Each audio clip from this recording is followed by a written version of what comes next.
With regard to the things that he's accomplished, I think will stand the test of time. For years, President Joe Biden maintained that he never had business-related contact with his son Hunter. Look, I think he's gonna leave office in disgrace. The Hunter Biden pardon was disgraceful. New pictures released this week. Joe Biden meeting with some of his son business associates. I think we still don't know the full extent of what they did to try to hide over in the West.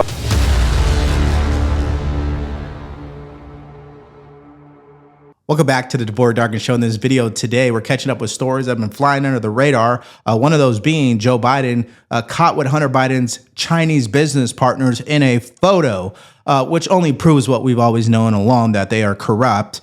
Secondly, Speaker Mike Johnson, will he be reelected or not? Because the vote is coming up this Friday. So these stories and more in this video. So let's start here with what CNN had to say about Joe Biden. For years, President Joe Biden maintained that he never had business-related contact with his son Hunter, but new photos from the National Archive cast doubt on those statements. Hunter Biden's foreign business deals have been under the microscope for years.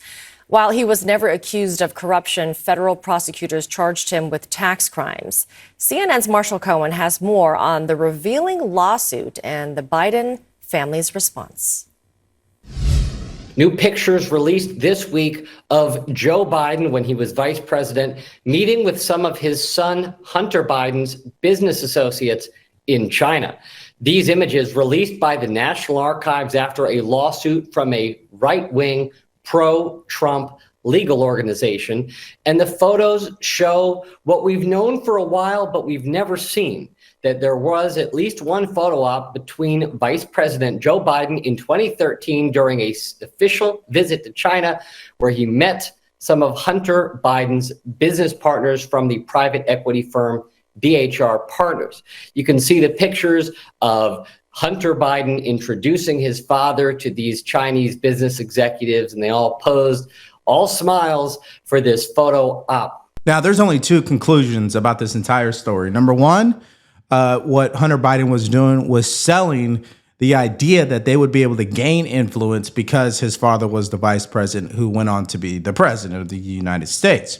Or two, Joe Biden was absolutely involved in every single business deal, and he needed to make sure that he was shaking some hands and rubbing some shoulders with certain people. Like, it's either one of those two. And regardless of whatever the answer is, it doesn't matter. It's the appearance that there's something fishy going on. That's already a problem. Now, just understand this. The only reason why this is a big story is think about how they treated Trump and his family over the past 4 years and how much they called them corrupt and how they try to prosecute them all, right? So having said that, where's the same standard for the Biden family? Now, not only are we seeing these images for the very first time, but we also saw pictures of Joe Biden introducing his son to top Chinese government officials, including Chinese President Xi Jinping, one of the most powerful figures in the world, as well as the vice president of China at the time, who was also participating in some of those bilateral meetings.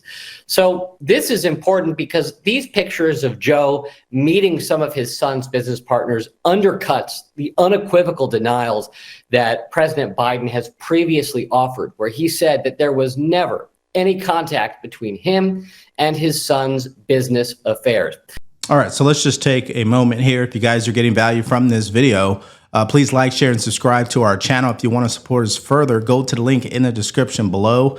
You can shop our merch store, or you could buy us a cup of coffee. Now, what I find to be very interesting when talking about this is that CNN does not sound biased when they go to report on this story. I find that to be very interesting because when I play you this next clip from Fox, they literally sound like they're both on the same page, like they got the same talking points. So I just find it fascinating that now the corporate media wants to report on this, that now it's a subject of conversation, which we're going to get to later in this video, where you're going to see some of these pundits finally admit that, yeah, maybe there is a problem here. Now, I'm not shocked that I know you aren't either, but here is Miranda Devine on Fox News. She's a New York Post columnist, and here's what she had to say about it. Well, look, these photographs that have been unearthed at the very last minute of Joe Biden's presidency just prove that he lied all the time. You just played that montage of clips, most of them from during the 2020 campaign, when this issue was raised occasionally with him, mainly by Fox or New York Post reporters, and he just denied it. He said he knew nothing about his son Hunter's overseas business dealings. And there we have on the screen Joe Biden meeting with President Xi of China and introducing his son Hunter. This was in December 2013 when Joe flew Hunter, his son, into Beijing on Air Force Two, and less than 2 weeks after this photo was taken, Hunter Biden was given a 10% stake in a Chinese business deal. Now, obviously, this has been happening over the past decade where the media picks and chooses what they want to report. We know they've been sweeping this under the rug, of course, and that actually brings us to today's sponsor, Ground News. Head over to ground.news/Devori to check them out today. So allow me to show you how this tool works. You guys know I talk about this all the time. It's very powerful if you really want to see how the media is reporting the story. And so we looked this story up particularly. And what you'll find is this tool will import all of the articles from every single media outlet and then organize it across the political spectrum. So you'll see articles that lean left and then articles that lean right. Now, for example, here's an article that leans left. Newly released pictures show Joe Biden meeting Hunter Biden's Chinese business partners. And then in the subtext, you'll see they use the keywords during an official visit to the country. And then here is an article that leans right. Archives released photos of Joe Biden with son Hunter and his Chinese business partners. In the subtext, it says that this is part of a protracted records request fight. And this is why in every story that Ground News covers, it shows you the bias distribution score, which clearly identifies which way this story leans the most. And then they also have another powerful feature called the blind spot tool. These are stories that are disproportionately covered by one side of the political spectrum. And that's why I love Ground News, and you will too. So head over to the link in the description below, my pinned comment, or scan the QR code. It's going to take you over to ground.news/Devori to get 50% off the Vantage plan for the rest of this year. And you can, if you're already a subscriber, you can gift that same 50% off to a family or friend. This was a company that was backed by the Bank of China and a whole lot of other Chinese state-owned enterprises. So this was a very lucrative trip. And as soon as the Chinese saw Joe and Hunter Biden arrive on Air Force Two, they knew exactly what that meant. That was American power come to do private business. And that's exactly what happened. So guys, we know that this is a big deal. We know that there is some level of corruption, okay? And we're not stupid. Our eyes tell us that he's there taking photos with Chinese executives. That's all we need to know, all right? The appearance is there, but not everybody believes that, because what the left loves to do is deflect from that and put the focus on Trump.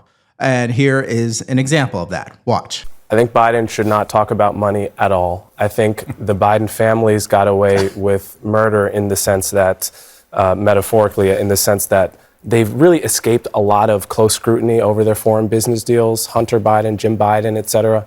So for Joe Biden to say, I haven't been making any money my whole life, the natural question is then, well, why did your brother, Jim Biden, who's been working in the private sector forever, owe you like $40,000 that was supposedly a repayment of a loan, but was probably some nefarious China deal stuff. Right? I'm trying to figure out why we're talking about corruption when you've got a convicted Joe Biden felon. Brought up money. You've got a convicted felon that you're sitting here defending, who's getting ready to be the president of the United States. I don't think we can talk about corruption without talking about Donald Trump and talking about the fact that this is a guy who's a convicted felon, who's talking about criminals that we need to put out of the country, while at the same time talking about other criminals from January 6th that we need to pardon. It's not even about defending President-elect Trump.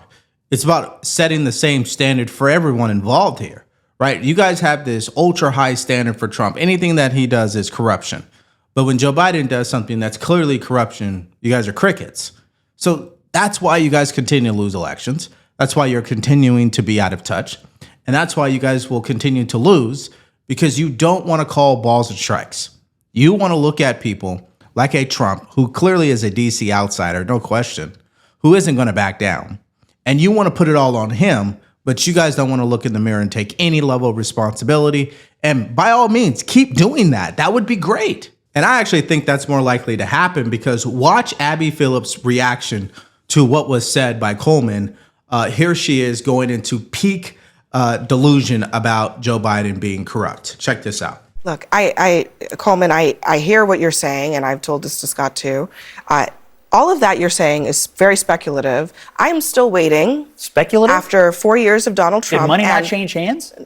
Scott, Did it not? 4 years of Donald Trump, 4 years of a Joe Biden DOJ looking into these very things.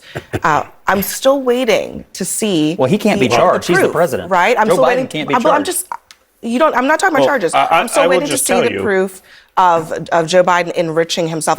I take his brother and his son, perhaps. I'll give you but that is, I think that the has yet to direct materialize. line. Otherwise, I'll give you the your direct colleague, line. James Comer, could have produced the evidence, and he didn't. He did. A Chinese company transferred money to a shell company owned by Hunter and Jim Biden that then transferred money directly to Jim and Sarah Biden's shell company that then transferred the money to Jim and Sarah's personal account, who then immediately wrote a check for $40,000 to Joe Biden. So Congressman Lawler clearly just brought the receipts and the facts. And as you can see, she's already still denying it. And it's like as if they need to see Joe Biden in handcuffs and the judge slamming the damn hammer down saying, yeah, you've been convicted and we're sending you to prison. Like, let's be honest here.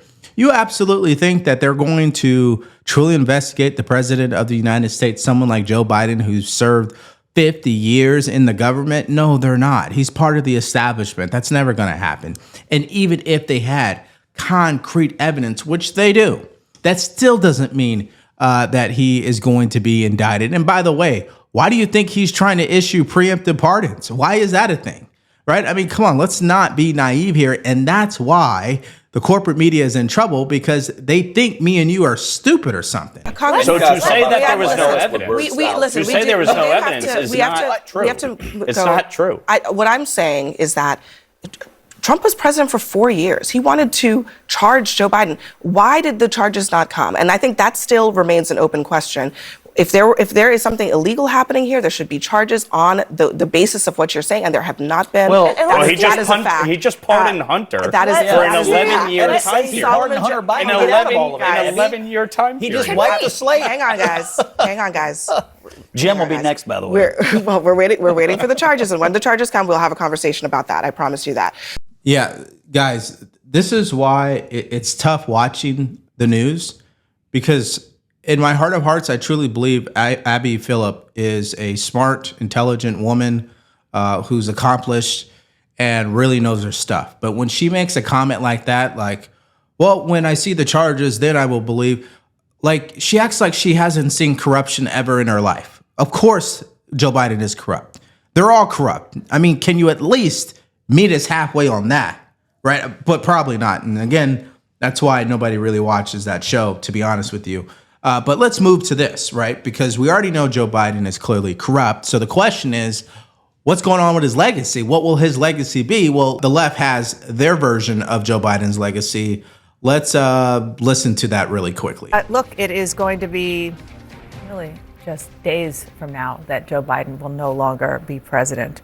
How will his time in office be remembered? I think there's probably a shorter term question and then a longer term question. Sure, I agree with that. Look, I think in the longer term, we will remember that this is a president and vice president who helped us come back from the brink during COVID, when people were dying by the hundreds of thousands on a daily basis, and we were in our homes, and companies and small businesses were falling off a cliff. And he helped to get vaccines, get us out of our homes, get us back to work, and invested in this country. I think one of the things that you'll see him doing with the time that he has left is more around investments in the CHIPS and Science Act. I think that's actually going to be transformational in communities around the country. I think Donald Trump will take credit for it, but Joe Biden's record with regard to the things that he's accomplished, I think will stand the test of time. Okay, she needs an Academy Award because she's literally talking out of her ass, right? I mean, and I don't mean the curse, but guys, come on, let's call it what it is. And listen, just look at Scott Jennings' face when she's speaking, okay? I mean, just look at that. I mean, look at him. He's keeping quiet because he knows this is a bunch of bull. And that's why we obviously love Scott Jennings and the work that he's doing. I don't know how he's doing it, but he's doing a great job. So after her delusional take, of course, here's how she ended it, with Scott Jennings actually nuking her entire argument. Check this out. Now, what my dear friend Scott and others will talk about, and quite frankly, I'm going to say this, on it, rightfully so, it was very disturbing to learn late in the year about just how how poor his health has become. And I, like many, I did not realize that it had gotten to that point. That being said, I think he's still, look, he showed up for the job. He got the work done. I think some of the accomplishments also in the Middle East and foreign policy will also stand the test of time.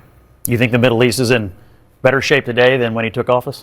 Well, I think he got our hostages home. I think that's a big deal. I think it's important. I'm sorry, which hostages? He's gotten a number of people home. He was able. There's still 100 people over there. Well, there were more than including some Americans. Look, Okay, so I just got the impression that she was trying to twist herself into a pretzel in order to explain delicately the failings of Joe Biden, clearly. And when Scott nuked that entire argument in regards to the 6 Americans who are still over there, which is why Trump threatened Hamas already and said if they're not returned by the moment he takes office, there will be hell to pay. So clearly Joe Biden has failed in that regard. Just think about that. We have American citizen hostages, and she thinks he's a success on foreign policy. Give me a break. Look, I think he's gonna leave office in disgrace. The Hunter Biden pardon was disgraceful. He's going to be remembered largely for inflation and for the disastrous Afghanistan pullout.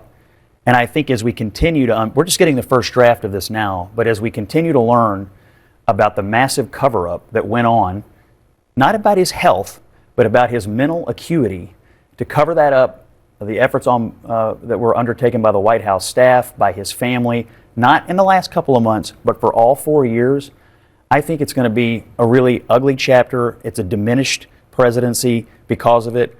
And I think we still don't know the full extent of what they did to try to hide what they've been doing over in the West Wing. And that's why I truly believe that Joe Biden will go down in history as one of the worst presidents ever and not one of the best. Okay, even though Democrats wanted us to believe that he should be on Mount Rushmore, like Nancy Pelosi was quoted saying, that he was a once in a lifetime transitional president. Okay. I mean, these guys, they're a joke, all right? And the problem with their thinking and their statements is results say otherwise. He's been one of the worst, no question. Now, Joe Biden isn't the only one who might be facing a terrible legacy that the history books will remember.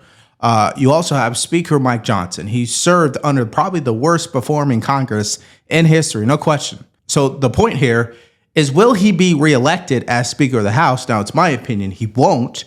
But others don't think so either.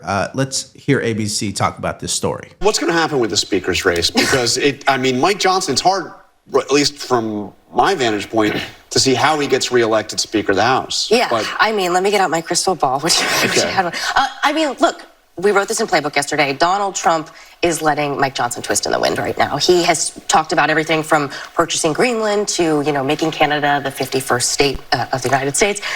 Not anything about Mike Johnson. And this is sort of what I was told a few days ago from Trump insiders, was that he was going to sit back, let this sort of play out. And in the meantime, you have people like Steve Bannon in that clip that you just played, filling the void, saying he's got to go. People like House Freedom Caucus Chairman Andy Harris, who's going to be leading that group of conservatives now. He was previously a supporter of Mike Johnson. Now he says he's not sure anymore. So this is not a good sign for Mike Johnson. He has no margin of error here. Maybe he can lose just 1 or 2, depending on how many people are in attendance.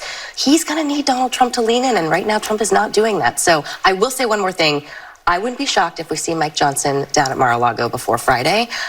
He's going to need him, and he knows it, and he's got to be in person to make that case to Trump. So we already know where this is going, all right? Number one, clearly Trump needs a House Speaker that he will be able to depend on. There's no question about that, because it leads to the second thing here is that Trump needs to be certified as president, and the Speaker of the House plays a role in that. Now, obviously, there are some conspiracy theories going around claiming that, if Mike Johnson gets voted out, that Trump being certified as the next president of the United States will face some level of resistance. Now, I could see that type of thinking, but I'm not there yet, if that makes sense. And neither is Congressman Lawler, who is actually supporting Mike Johnson. And here's what he had to say. We have Republican Congressman Mike Lawler of New York joining us right now. Congressman Lawler, we teed you up. So what's going to happen? First of all, let's start right there with Mike Johnson. Does he get reelected Speaker of the House? Should he be? Yes and yes. The fact is that Mike Johnson inherited a disaster when Matt Gaetz and several of my colleagues teamed up with 208 Democrats to remove Kevin McCarthy, which will go down as the single stupidest thing I've ever seen in politics. With that said, removing Mike Johnson would equally be as stupid. The fact is that these folks are playing with fire, and if they think they're somehow going to get a more conservative speaker, they're kidding themselves. Mike Johnson is arguably the most conservative speaker that's ever been elected to the office. He's done a great job keeping the conference unified, getting major things off the plate, and ultimately keeping the majority, which frankly, despite the best efforts of some of these same people that are now calling for Johnson's removal, we held on to the House because of seats like mine. All right, well, the congressman is absolutely incorrect. He's wrong flat out. Because Speaker Mike Johnson has been one of the worst. Okay, number one, he was thrust into that position. Okay, it's not like he was being groomed for it. Number two, he's failed time and time again when it came to government spending. Number three, I can't remember a last time he actually passed a piece of legislation that was for the MAGA movement. I mean, any of our key priorities. I can't see a time where he's actually pushed for those things. Four, he's failed when it came to the investigations as it pertains to Joe Biden. And five, he seems to have this habit of saying one thing that he knows is very establishment. He gets a lot of backlash and then he switches up. So no, he has not been a great Speaker of the House. I mean, by my math, he can't afford to lose more than a single vote. And we already have one of your colleagues, Massey, saying he's not going to vote for him. You really think he's going to line up every single House Republican? Well, first of all, you're going to have 219 members on January 3rd, assuming Matt Gaetz doesn't show up, and I guess that's a big assumption. But you have 219, you need 218. Obviously, that's some tough math. Thomas Massey, you still have 218. Yeah. So, look, at the end of the day, people better be very careful, though, because you're playing with fire. And if somebody thinks that they're going to be able to get 218 votes for somebody, let's say, out of the Freedom Caucus, they're kidding themselves. Yeah, so that's always the sticking point with this entire conversation. History has shown us, especially during the MAGA movement, that when the Speaker of the House has been voted out, the replacement isn't any better. There hasn't been any worthy replacements at this point. Ones that we thought were worthy, like a Jim Jordan, for an example, for some reason didn't get the support he should have. So there's that. Thomas Massey, absolutely. Speaking of Thomas Massey, here's what he put up on his X account. He put, "I will vote for someone other than Mike Johnson. I'm not persuaded by the hurry up and elect him so we can certify the election on J6 argument. A weak legislative branch beholden to the swamp will not be able to achieve the mandate voters gave Trump and Congress in November." And he put up the actual poll. 93% of the 179,000 people who voted said someone else. And as we are recording this video, Trump actually dropped this post minutes ago. He wrote, "The extension of the debt ceiling by a previous Speaker of the House, a good man," which is Mike McCarthy, that is, "a friend of mine, from this past September of the Biden administration to June of the Trump administration, will go down as one of the dumbest political decisions made in years. There was no reason to do it. Nothing was gained, and we got nothing for it. A major reason why the speakership was lost. It was Biden's problem, not ours. Now it becomes ours. I call it 1929 because the Democrats don't care what our country may be forced into. In fact, they would prefer depression as long as it hurt the Republican Party. The Democrats must be forced to take a vote on this treacherous issue now, during the Biden administration, not in June. They should be blamed for this potential disaster, not the Republicans." Of course, Trump is warning Speaker Mike Johnson that if you fail to handle critical negotiations, you will not have his support. Which leads me to the question I want you guys to answer in the comments section below. If you had to select the next Speaker of the House, who would that individual be and why? Let us know in the comments section below. Now, if you've been on X or recently on social media, then you probably know by now the controversial debate that took place about the H-1B visa program as Elon Musk and Vivek Ramaswamy faced a lot of backlash from MAGA. And so we had to do a follow-up video yesterday where Elon Musk continued to clarify his stance, and so did President-elect Trump. So if you guys want to check out that video and stories from yesterday, all you have to do is click on it because it's coming up right now.